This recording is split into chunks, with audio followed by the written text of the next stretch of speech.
माथिबाट चाहिँ यसरी एकदमसँगले पानी पुरा सरर आइरहेछ।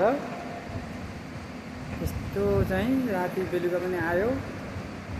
अहिले पनि यो पुरै ब्रह्मवाहिनी नदी यो चाहिँ यो बलेफी हाइड्रो पावरको पावर हाउस हो।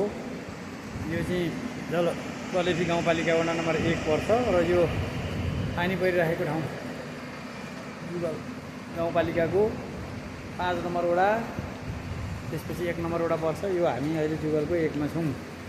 यस्तो पानी पर आइरहेछ, यस्तो आइरहेछ।